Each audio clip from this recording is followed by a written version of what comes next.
Hai people, ketemu lagi di Ngobras, ngobrol asik bersama OPD Kota Semarang. Apa kabar di hari Senin kali ini? Semoga sehat selalu ya. Dan kita kembali lagi dengan tema yang pastinya berbeda-beda tiap minggu. Dan kali ini kita akan membahas seputar informasi. Di era banjir informasi seperti ini, pasti untuk dapetin informasi yang A1, ini sudah seperti nilainya sama kayak emas begitu ya, mahal harganya. Nah kemudian pemerintah pun selalu berusaha untuk transparan kepada masyarakat dan memberikan keterbukaan informasi. Tapi kemudian apakah itu keterbukaan informasi publik?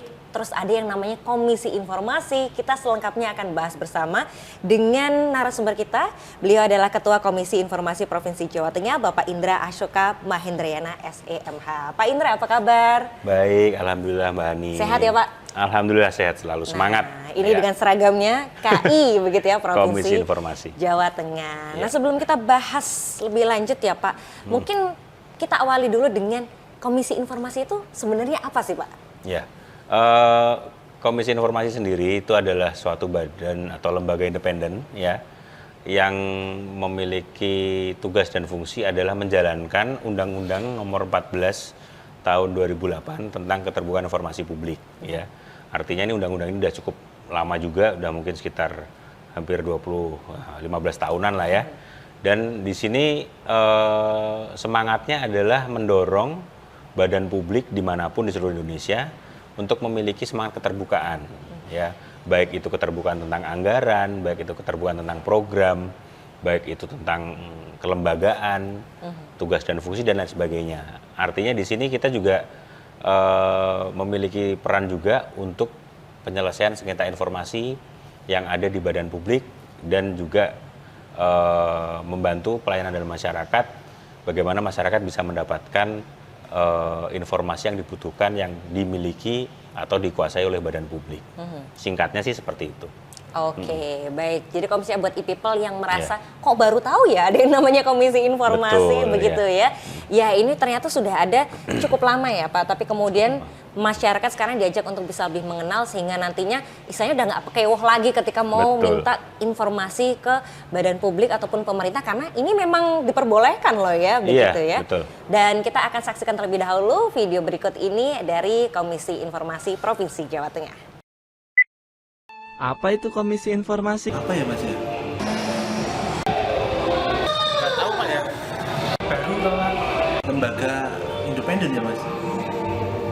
Apa ya, komisi informasi nggak tahu Mas, ya baru dengerin. Komisi Informasi atau KI adalah lembaga mandiri yang berfungsi menjalankan Undang-Undang Keterbukaan Informasi Publik dan peraturan pelaksanaannya, menetapkan petunjuk teknis standar layanan informasi publik. Sebelum saya jelaskan lebih jauh, yang perlu Bapak Ibu ketahui adalah bahwa informasi publik itu adalah informasi yang dihasilkan, disampaikan, dikelola, dikaji, dan atau diterima oleh badan publik yang terkait dengan penyelenggaraan negara dan atau badan publik. Oh, berarti kita punya hak untuk memperoleh informasi tersebut? Betul sekali.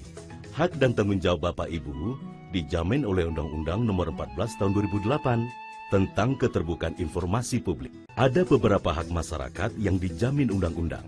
Pada intinya adalah hak untuk memperoleh, melihat, mengetahui, mendapatkan salinan informasi, hingga mengajukan gugatan ke pengadilan bila mendapatkan hambatan informasi, dijamin oleh undang-undang. Sedangkan kewajiban yang paling utama adalah menggunakan informasi publik tersebut sesuai peraturan perundang-undangan yang berlaku. Masyarakat dapat mengakses informasi publik ke semua badan publik, di mana sebagian atau seluruh dananya bersumber dari APBN atau APBD, misalnya departemen dan instansi pemerintah. Ada juga badan publik non-negara yang menyerap dana masyarakat atau luar negeri, misalnya yayasan, sekolah, LSM, dan partai politik.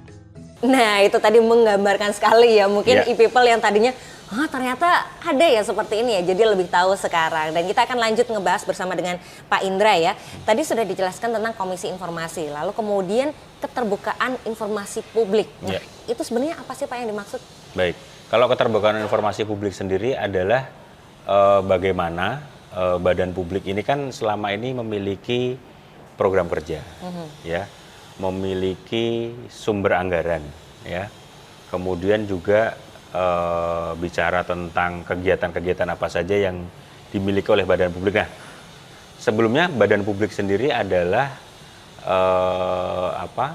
suatu badan yang dibiayai, ya, atau sumber anggarannya dibiayai oleh APBN maupun APBD.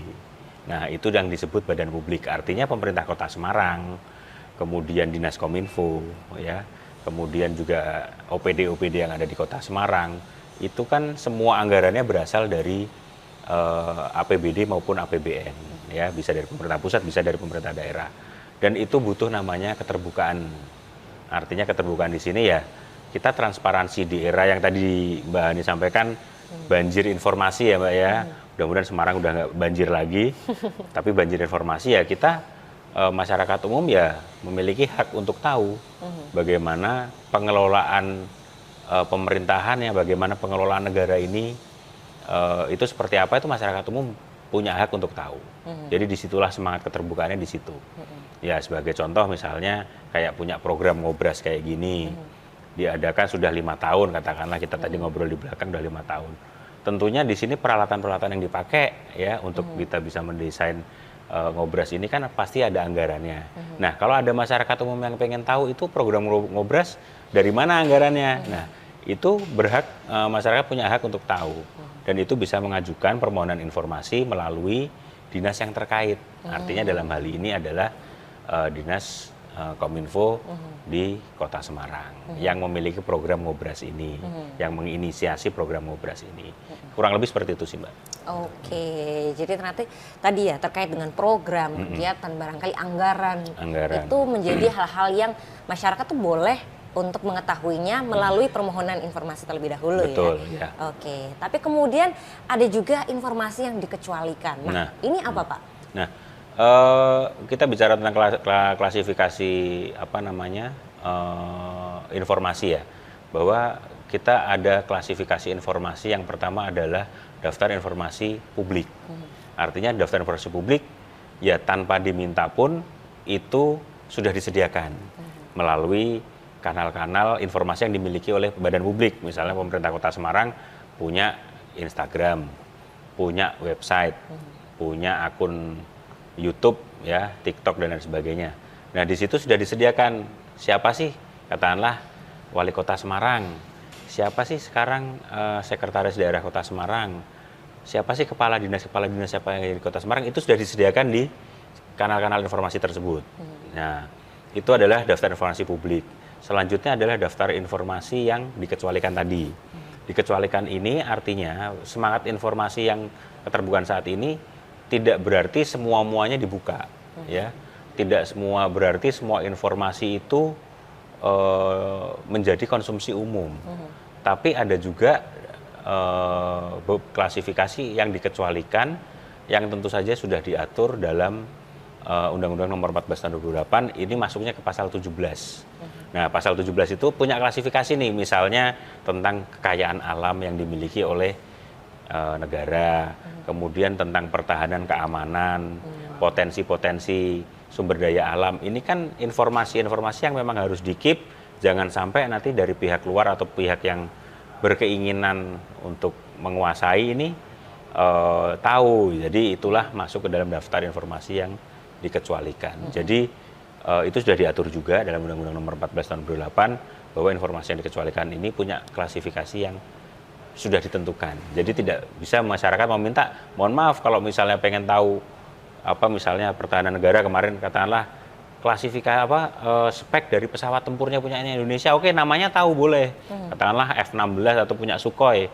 Tapi kan persenjataannya atau komponen-komponen apa saja kan itu nggak boleh dibuka ke publik. Nanti kan bisa jadi tahu kelemahannya. Atau mungkin potensi tambang, ternyata di balai kota di tengah-tengah Jalan Pemuda ada tambang emasnya misalnya, dan itu kan nggak bisa dibuka. Nah, itu kira-kira informasi yang dikecualikan itu seperti itu. Oke, jadi ingat debat capres yang kemarin ya Pak? Nah, ini saya terinspirasi untuk bagaimana memudahkan masyarakat tentang pengertian daftar informasi yang dikecualikan pakai debat capres yang kemarin. Oh begitu. Gitu. Jadi ternyata keterbukaan informasi ini sangat dekat dengan kehidupan kita sehari-hari ya. Tentunya. Dan dari pembicaraan ini kita jadi lebih aware tentang Ya. hal tersebut. Kita masih akan kulik lebih banyak lagi. Jadi buat e-people jangan kemana-mana, tetap bersama kami di Ngobras.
tubuh karena ini merupakan kegiatan tahunan ritual yang mesti dilaksanakan di wilayah Tambak Loro.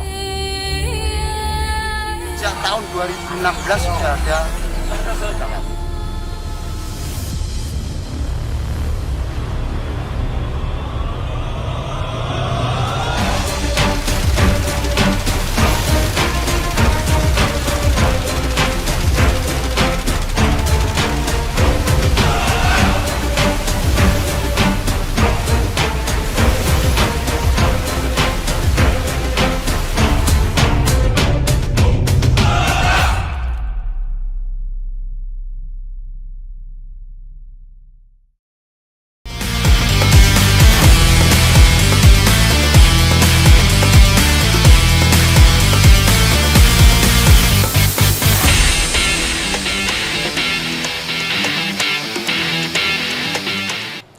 Baik, masih di Ngobras dengan tema kita keterbukaan informasi publik dan masih bersama dengan Pak Indra, Ketua Komisi Informasi Provinsi Jawa Tengah. Kita lanjut lagi Bapak, tadi kita sedang membahas tentang ada daftar informasi publik, kemudian ada juga informasi yang dikecualikan. Nah, di antara keduanya ini ada nggak sih Pak informasi yang pada awalnya memang dikecualikan tapi kemudian bisa dibuka kepada publik? Bisa, itu bisa dalam catatan bahwa kan untuk menentukan daftar informasi yang dikecualikan itu kita memakai suatu sistem yang namanya uji konsekuensi. Artinya uji konsekuensi ini dilaksanakan oleh badan publik tersebut untuk bagaimana bisa mengetahui kira-kira kalau misalnya informasi ini dibuka itu efeknya apa untuk badan publik tersebut atau untuk masyarakat luas. Kalau misalnya ditutup seperti apa, kalau dibuka seperti apa. Tentunya kalau misalnya dan itu memiliki waktu retensi atau jangka waktu bagaimana informasi itu bisa dibuka pada saat nanti katakanlah sudah selesai pekerjaannya. Nah, atau misalnya dalam suatu hal misalnya mungkin yang dikecualikan misalnya kita bicara tentang pelayanan kesehatan, data pasien, ya, kemudian analisa dokternya ini sakit apa, itu tidak bisa dipublikasikan ke orang khalayak umum karena itu terkait ada yang namanya data pribadi dari pasien tersebut. Nah, itu bisa dibuka pada saat misalnya dibutuhkan ada pemeriksaan lebih lanjut atau misalnya butuh untuk studi atau misalnya riset, itu ditentukan dalam uji konsekuensi tersebut. Jadi tidak selamanya selalu informasi itu ditutup gitu kan.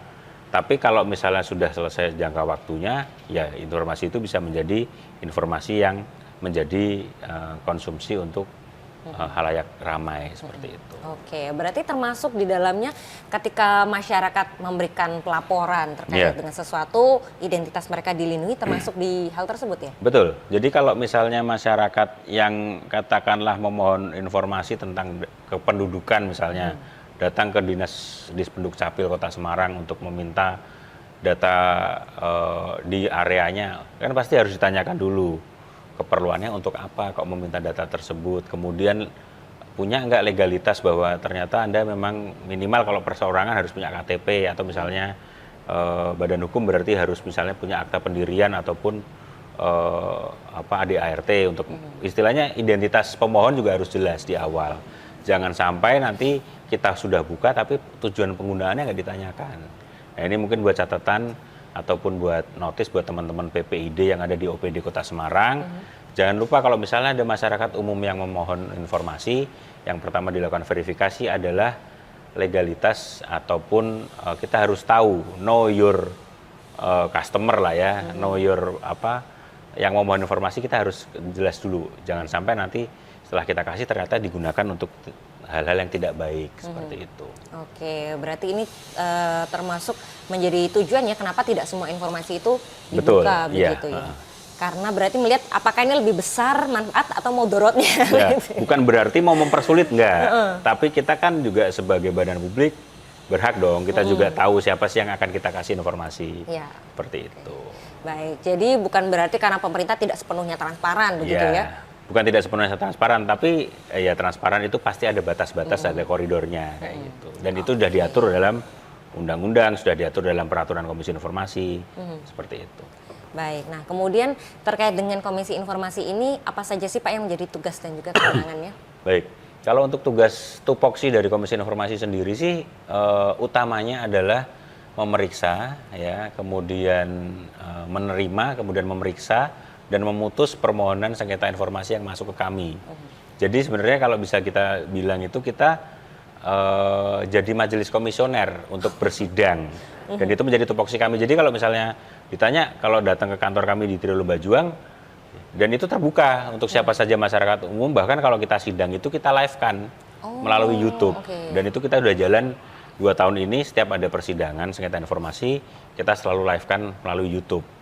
Jadi tugasnya itu. Jadi kalau misalnya melihat di kantor kami ada ruang sidang, ada. Jadi kita biasanya bertiga untuk majelis komisionernya. Ada ketua, ada anggota. Gitu. Dan itu bergantian dengan komisioner yang lain. Karena kita kan ada 5 komisioner. Ya, jadi itu bergantian sidang.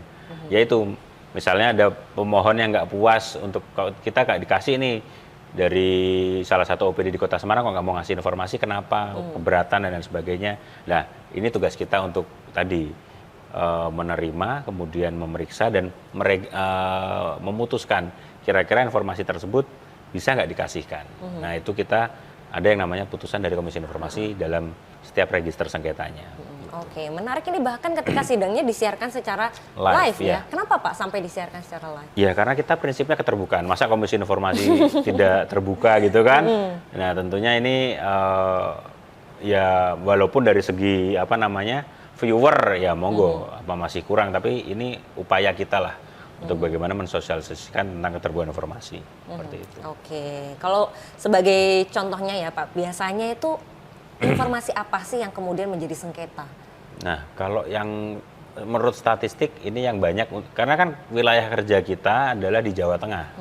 Jadi tidak hanya di Kota Semarang, karena memang Komisi Informasi Provinsi Jawa Tengah belum ada Komisi Informasi yang ada di kabupaten kota. Kalau di provinsi lain ada, Jawa Barat tuh ada di Cirebon itu ada, kemudian Jawa Timur itu ada di Madura itu ada Komisi Informasi Daerah. Tapi kalau di kita ya kita masuk ke kita rata-rata memang adalah permohonan informasi misalnya tentang keuangan, laporan keuangan, dan itu di desa. Jadi banyak yang dari desa-desa yang masyarakat menanyakan tentang transparansi laporan keuangan ataupun dana desa. Itu hampir 60% kita persidangannya seperti itu. Berarti masyarakat desa pun cukup kritis ya Pak, Iya, terkait dengan penggunaan anggaran. Betul, begitu. terkait dengan penggunaan anggaran, terus juga teman-teman LSM, ini banyak juga yang meminta informasi kepada badan publik, tapi badan publiknya masih belum responsif lah, katakanlah, jadi sehingga terjadi keberatan dan akhirnya meregister permohonan informasinya ke kami seperti itu. Oke, baik. Itu tugas tupoksinya seperti itu. Ada tugas yang lain kok. Gitu. Ini salah satunya yang Kota Semarang Ya. pernah ikuti begitu ya, dan bahkan ini mungkin Setiap tahun ya, ikut ya. ada yang namanya visitasi, uji publik dan lain sebagainya. Ini sebenarnya apa yang menjadi tujuan dari kegiatan tersebut dan prosesnya seperti apa Pak? Ya. Yang tadi Mbak Hani sampaikan tadi itu semua masuk dalam satu kegiatan yang namanya monitoring dan evaluasi. Monef Keterbukaan Informasi Publik. Ya, kalau tahun ini berarti 2024. Dan itu diikuti oleh pemerintah kabupaten kota se-Jawa Tengah, kemudian SKPD provinsi, ya, kemudian ada BUMD, kemudian ada badan vertikal, termasuk penyelenggara pemilu, KPU Bawaslu. Sebenarnya tujuan Monef ini untuk menilai sejauh mana keterbukaan informasi itu berjalan di badan publik tadi. Ya, kalau misalnya di Kota Semarang berarti menilai bagaimana sih pengelolaan websitenya, pengelolaan media sosialnya, kemudian juga tahapan-tahapannya ya, penilaian Monef itu biasanya mulai dari media sosial, kemudian website, kemudian ada pengisian SIQ. Jadi mengisi self assessment questionnaire yang diisi oleh badan publik yang ikut, kemudian dikembalikan kami untuk diperiksa ulang. Kemudian yang tadi disebutkan ada ada visitasi terlebih dahulu, nanti dari Komisi Informasi melakukan visitasi ke badan publik untuk mengecek langsung dokumennya, kemudian sarana prasarananya.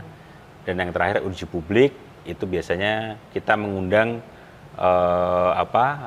akademisi, mengundang praktisi-praktisi dari publik yang memang kompeten untuk bisa menilai badan publik tersebut ini masuk dalam kategori apakah itu menuju informatif, ya kalau Kota Semarang informatif kalau nggak salah sudah hat-trick atau mungkin 4 kali nih, ya menjadi badan publik yang informatif. Mudah-mudahan tahun ini juga Kota Semarang bisa mempertahankannya lah. Bahkan tahun lalu juara 1 ya, tahun lalu juara 1. Saya sebagai warga Kota Semarang turut bangga juga gitu kan. Ya, seperti itu kira-kira. Alhamdulillah Kota Semarang sudah termasuk informatif begitu informatif. Ya. Jadi dari website, media Medsos, sosial, ya. SIQ-nya semua ini mendapatkan nilai yang bagus berarti ya, Ya. sampai bisa mendapatkan predikat informatif tersebut. Lalu kemudian kalau untuk daerah-daerah lainnya yang barangkali belum mendapatkan informatif, ini kira-kira bagaimana dari KAI untuk bisa mendorongnya Pak? Nah, tentunya kami, karena kan sifatnya monitoring dan evaluasi ini sifatnya adalah voluntary. Artinya silahkan ikut, silahkan mendaftar, bukan merupakan suatu paksaan. Tapi ya alhamdulillah KIP Award atau Komisi Informasi Publik Award ini salah satu penghargaan yang cukup bergengsi nih di Jawa Tengah. Artinya ya kawan-kawan di badan publik ya di SKPD, di pemerintah kabupaten kota, di BUMD ini berlomba-lomba dalam kebaikan memperbaiki kinerja PPID-nya.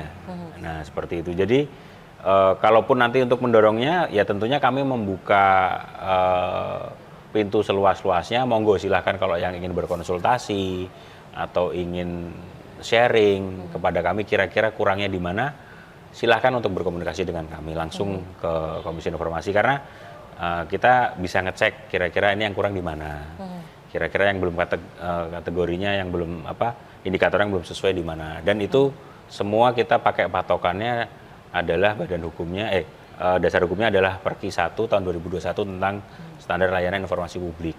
Nah, seperti itu. Oke, baik. Jadi walaupun ini sifatnya voluntary, tapi kemudian setiap daerah sudah mulai Iya. aware akan pentingnya keterbukaan informasi ini ya Betul, Pak. jadi udah semangat sendiri gitu loh. Saling bersaing Iya. untuk dalam hal kebaikan Iya. gitu ya. Baik, selanjutnya kita nanti masih ada satu segmen lagi, jadi buat e-people jangan kemana-mana, tetap bersama kami di Ngobras.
Baik, masih di Ngobras e-people dengan tema kita keterbukaan informasi publik. Nah, masih bersama Pak Indra juga.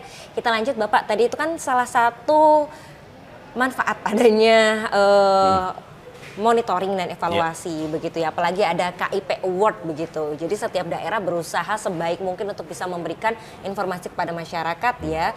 apalagi terkait dengan keterbukaan informasi publiknya. Lalu bagaimana KAI ini mendorong good governance untuk di Provinsi Jawa Tengah dan khususnya di Kota Semarang, Pak? Ya, tentunya good governance itu terwujud apabila salah satunya keterbukaan informasi itu sudah dilaksanakan, ya.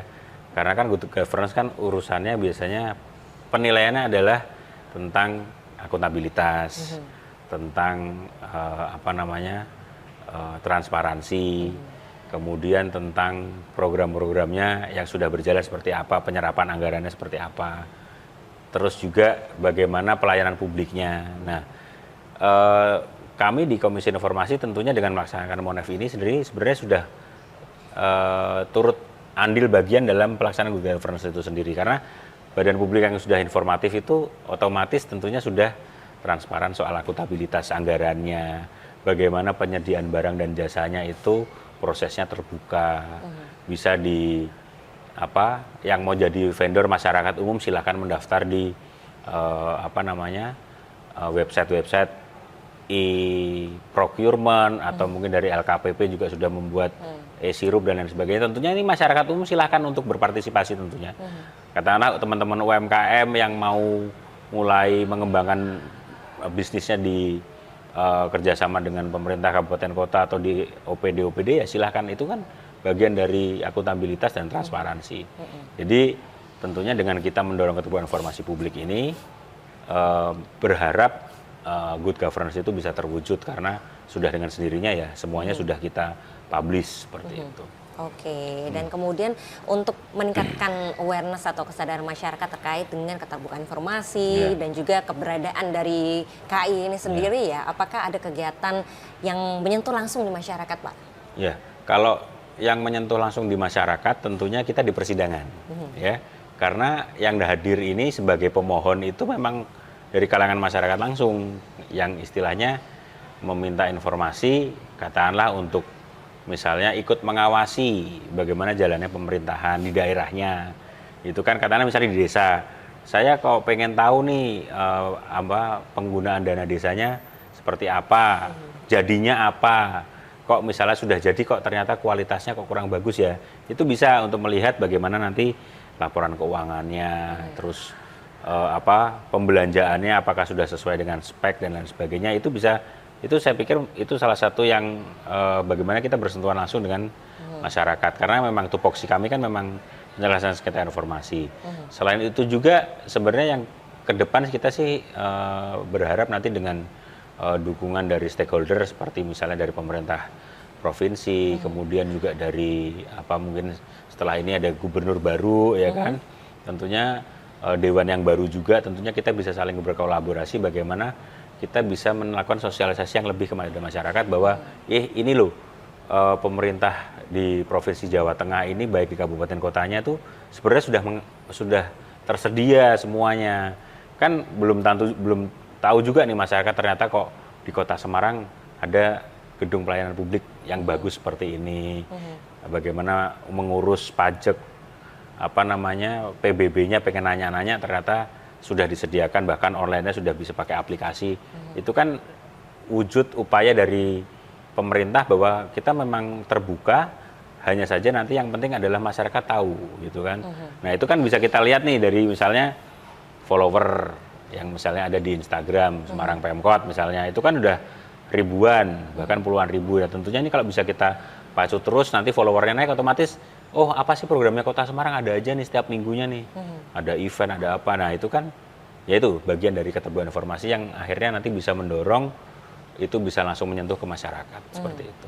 Oke, baik, sangat ditunggu ya nanti kalau misalnya ada kolaborasi untuk sosialisasi bersama dengan Pemkot Semarang ataupun yang lainnya. Betul. Begitu ya Pak. Lalu untuk kota seperti Semarang maupun daerah-daerah lain yang sudah tingkatnya informatif begitu ya Pak, sudah mempertahankan selama 4 tahun, harapannya sih tetap dipertahankan ya. Tapi kemudian kira-kira apa yang bisa kita lakukan lebih lagi? Ya, mencapai suatu predikat informatif itu memang sebenarnya bukan hal yang mudah juga tentunya, apalagi mempertahankannya. Tapi yang menjadi pertanyaan kan, kalau sudah informatif terus kita mau apa? Ya, artinya di sini kita bicara seperti itu, kita bicara inovasi. Nah, yang dilakukan oleh Kota Semarang sudah luar biasa. Artinya aplikasi yang dimiliki, kemudian mungkin program Smart City, ya, dan lain sebagainya. Artinya itu kan bagaimana kita bisa ngecek langsung online CCTV lah. Itu kan itu tidak ada di perki kami tentunya. Itu bagian dari inovasi. Dan itu tentunya sangat membantu masyarakat. Kayak kemarin kondisi hujan, musim hujan, banjir.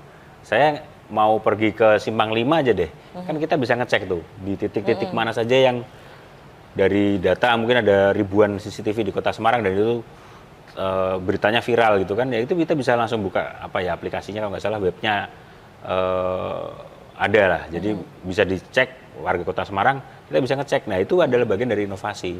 Dan itu tentunya tidak tercantum secara normatif di Undang-Undang Keterbukaan Informasi Publik, tidak tercantum secara normatif di Perki. Itu adalah bagian dari inovasi. Jadi tentunya yang diharapkan setelah informatif ya tentunya adalah inovasi.